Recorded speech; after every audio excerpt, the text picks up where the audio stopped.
चलो शुरुआत करते हैं कक्षा 10वीं गणित, ठीक है। और पृष्ठीय क्षेत्रफल और आयतन वाला चैप्टर है।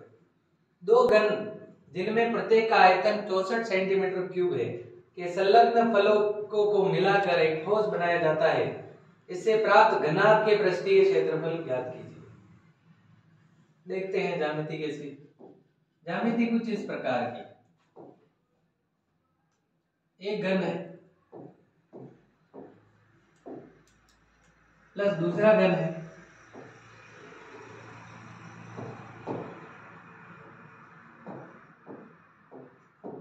इन दोनों को मिलाया और क्या बना दिया है,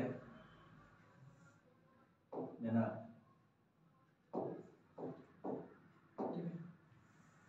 इसका जो क्षेत्रफल है वो हमें ज्ञात नहीं है, पर हमें इसका आयतन ज्ञात है 64 सेंटीमीटर क्यूब। इसका भी है 64 सेंटीमीटर क्यूब। इससे प्राप्त इस व्यक्ति का सबसे पहले आयतन ज्ञात करेंगे और फिर हम क्या ज्ञात करेंगे, क्षेत्रफल। तो घन का आयतन होता है, घन का आयतन, घन का आयतन होता है भुजा क्यूब। तो घन का आयतन पहले से दे रखा है 64, 64 बराबर भुजा का क्यूब कितना हो गया, भुजा क्यूब। जब क्यूब हटेगा तो क्यूब रूट आ जाएगा, तो भुजा बराबर कितना है, रूट 64 का होल क्यूब रूट, ठीक है। और इसका उत्तर आया है 4, क्योंकि 4 का क्यूब कितना होता है 64। तो 4 सेंटीमीटर भुजा आ गई। तो हमें पता चला है कि ये भुजा कितनी, 4 सेंटीमीटर। कलर को बदल देते थोड़ा, ये भुजा है 4 सेंटीमीटर। तो अगर 4 सेंटीमीटर में 4 सेंटीमीटर जुड़े तो इसकी लंबाई में परिवर्तन हो जाएगा और ये कितनी हो जाएगी, 8 सेंटीमीटर। क्योंकि चौड़ाई में कुछ परिवर्तन नहीं हुआ है तो ये जो चौड़ाई है वो कितनी रहेगी, 4 सेंटीमीटर। और ऊंचाई में भी कोई परिवर्तन नहीं रहेगा तो ऊंचाई भी कितनी लिख देते हैं, 4 सेंटीमीटर। अब जो बना है घनाभ आकृति, उसका पृष्ठीय क्षेत्रफल होता है, तो घनाभ का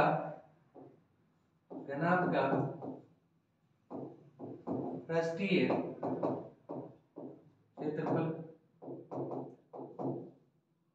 ये होता है 2 LB DH HL, लंबाई इंटू चौड़ाई, चौड़ाई इंटू ऊंचाई, ऊंचाई इंटू लंबाई। तो 2 लंबाई कितनी है 8 इंटू चौड़ाई कितनी 4, फिर 4 इंटू कितना 4, फिर बाद में 4 इंटू कितना वापस से, फिर हम गुणा करेंगे अंदर वालों, 8 चौक 32, 4 को 4 से किया तो 16 और 4 छंग कितना हो गया 24, ठीक है। यहाँ पे हमें लंबाई 8 लिखनी थी और 8 का कितना हो गया 32, ठीक है। फिर 2 और 2 कितने हो गए 4, 4 और 6 कितने हो गए 10, ऐसे लगा 1 और 1 2 और 3, 2 और 3 5 और 3 3 और 3 6 और 7 8 80 इंटू कितना हो गया 2, 160 सेंटीमीटर स्क्वायर इसका क्या आ गया है, घनाभ का पृष्ठीय क्षेत्रफल। आप चाहे तो इसका स्क्रीनशॉट भी ले सकते हैं। चले अगला सवाल। अगर इसी टाइप का आपको सवाल करना है तो होमवर्क में दे देता हूं मैं आपको। इस 64 की जगह आप काट के कितना लिख लीजिएगा 125 सेंटीमीटर क्यूब, और सेम टू सेम सवाल आप कर सकते हैं। आइए आगे बढ़ते हैं। सवाल नंबर 2, कोई बर्तन एक खोखले अर्धगोले आकार का है। सवाल को वास्तविक स्पीड से धीरे पढ़ना है। कोई बर्तन एक खोखले अर्धगोले आकार का है जिसके ऊपर खोखला बेलन अध्यारोपित है। सबसे पहला तो खोखला अर्धगोला है, उसके ऊपर एक खोखला बेलन जो है ऊपर अध्यारोपित है, यानी कि सुपर इम्पोज है। अर्धगोले का व्यास है जो 14 सेंटीमीटर है, व्यास 14 सेंटीमीटर है तो त्रिज्या कितनी हो गई 7 सेंटीमीटर। इस बर्तन के पात्र की कुल ऊंचाई है 13 सेंटीमीटर, तो आंतरिक पृष्ठीय क्षेत्रफल ज्ञात कीजिए। आइए शुरू करते हैं। हमारा क्वेश्चन नंबर 2 जो कि इस प्रकार है। क्वेश्चन नंबर 2 की हम चर्चा करते हुए ऐसा कहते हैं कि जो ज्यामिति है वो इस प्रकार की बना रखी है। एक जो बेलन है वो एक गोले के ऊपर लगा रखा है और गोला के साथ अर्धगोला, इस प्रकार की ज्यामिति है। अब उसने यूं कहा है कि पूरी ज्यामिति की जो ऊंचाई है वो कितनी है, तो यहां से लगाकर यहां तक की जो ऊंचाई है वो 13 सेंटीमीटर, और उसने जो व्यास बोला है वो व्यास कितना है 14 सेंटीमीटर। व्यास 14 सेंटीमीटर है, त्रिज्या कितनी होगी 7 सेंटीमीटर, क्योंकि व्यास का आधा क्या होता है त्रिज्या। अब देखिए अगर ये वाली भुजा 7 सेंटीमीटर है तो यहां से यहां तक की दूरी भी कितनी होगी 7 सेंटीमीटर, दोनों साथ ही होगी। तो 13 में से 7 गया तो बचा कितना 6 सेंटीमीटर। आपके पास खूब सारी ऊंचाई आ गई है, तो जैसे कि गोले की त्रिज्या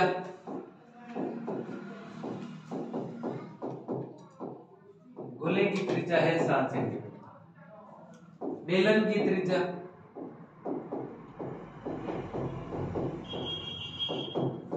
वो भी कितनी है 7 सेंटीमीटर। अब हम बात कर रहे हैं बेलन की ऊंचाई।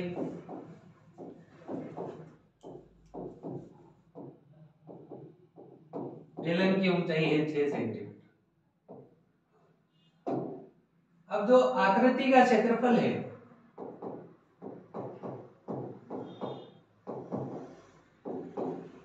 वो है बेलन का CSA यानी कि वक्र पृष्ठीय क्षेत्रफल, और अर्धगोले का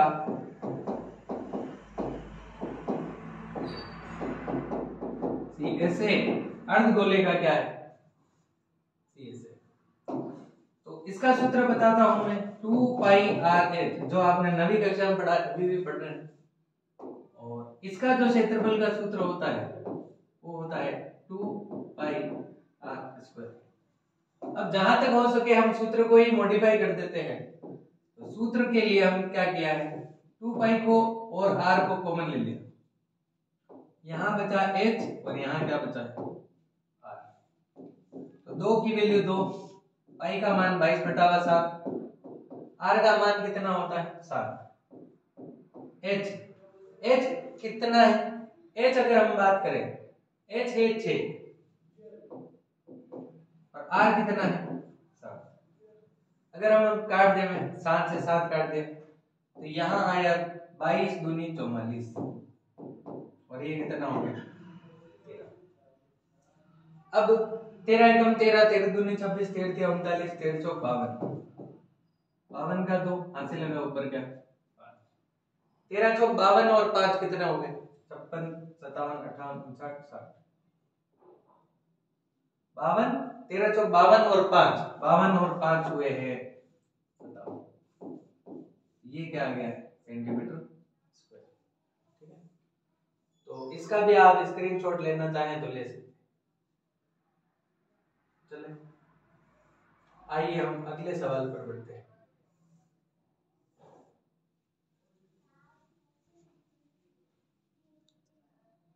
चालू कर रहा है क्यों होते